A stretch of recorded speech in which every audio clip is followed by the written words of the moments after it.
Romanos capítulo 8, versículos 5 e 6.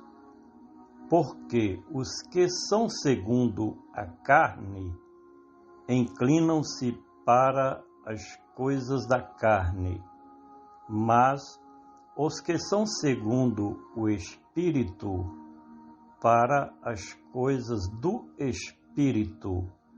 Porque a inclinação da carne é morte, mas a inclinação do Espírito é vida e paz.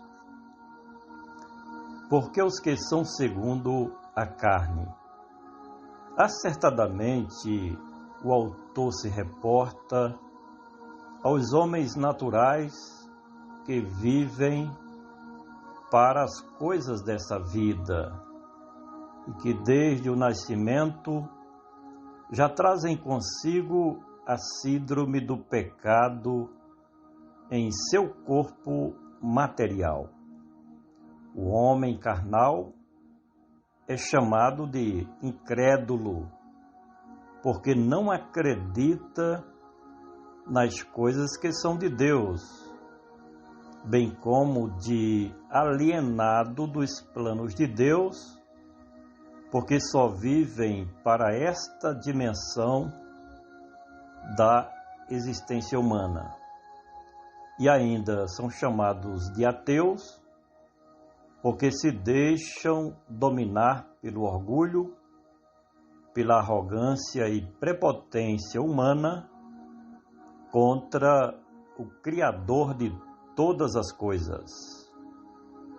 Porque os que são segundo a carne inclinam-se para as coisas da carne.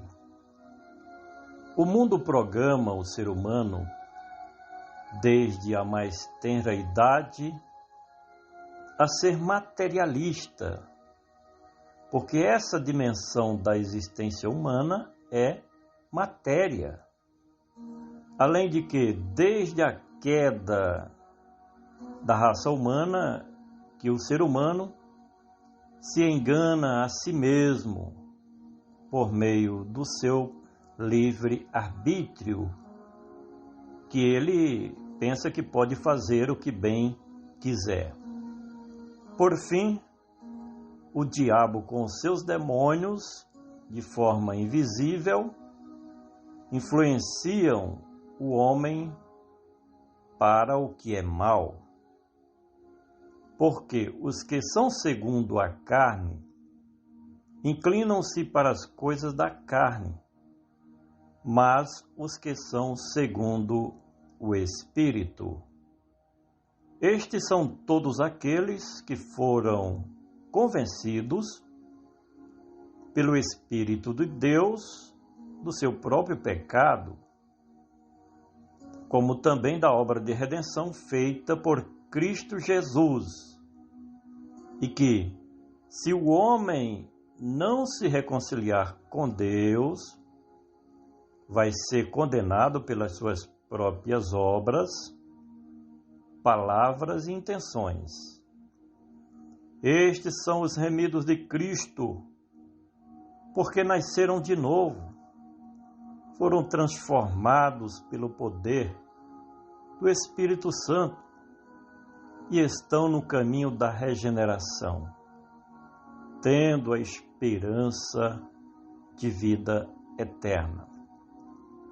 Porque os que são segundo a carne inclinam-se para as coisas da carne, mas os que são segundo o Espírito, para as coisas do Espírito. Paulo escreveu o seguinte em Gálatas capítulo 5, versículo 22. Mas o fruto do Espírito é amor, alegria, paz, longanimidade, benignidade, bondade, fé, mansidão e temperança. Já em Romanos, capítulo 8, versículos 14 e 16, nos ensina: porque todos os que são guiados pelo Espírito de Deus, esses são filhos de Deus. O mesmo Espírito testifica com o nosso espírito que somos filhos de Deus.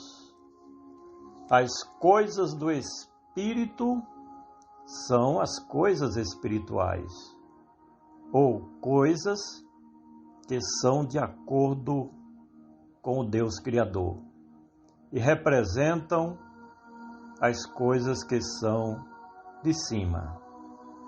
Porque os que são segundo a carne inclinam-se para as coisas da carne, mas os que são segundo o Espírito para as coisas do Espírito.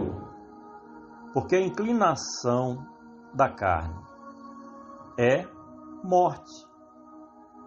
Isto passou a ser a regra geral para todos os filhos dos homens, desde a quebra da aliança de Adão com Deus.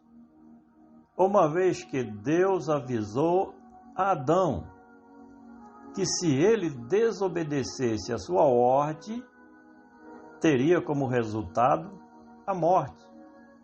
E isso se refere à morte do corpo, mas principalmente a morte da alma e do espírito, também chamada de morte eterna, segunda morte, que é, lamentavelmente, a condenação no inferno.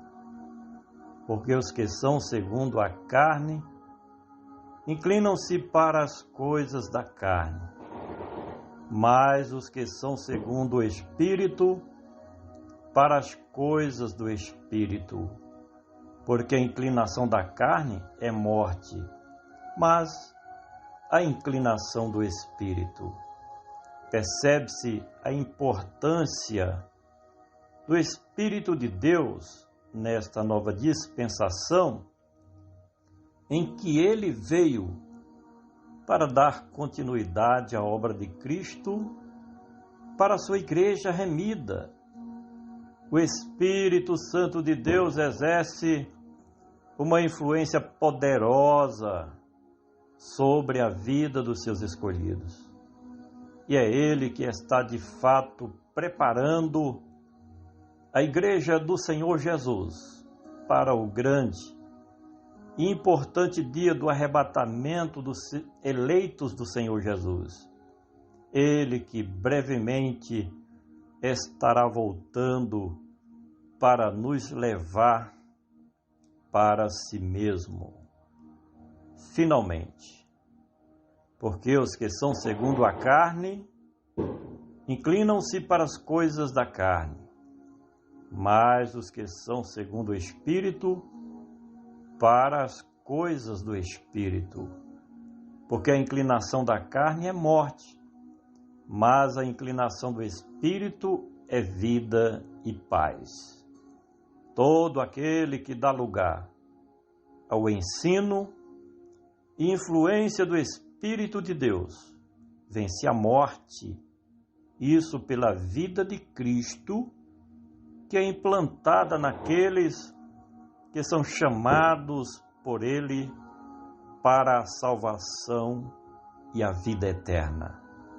Esta paz sobre a qual fala o apóstolo dos gentios de respeito à reconciliação com Deus, comunhão com a luz e compromisso com a verdade do Evangelho libertador do Senhor Jesus.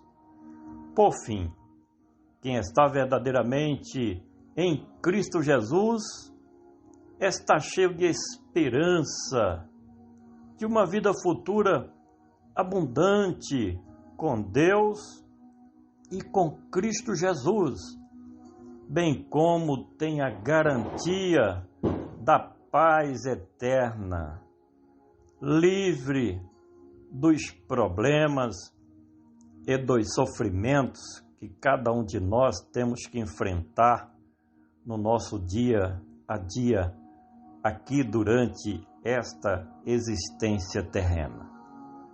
Quero solicitar a você mais uma vez que compartilhe este áudio e vamos juntos semear o poderoso e libertador Evangelho do Senhor Jesus.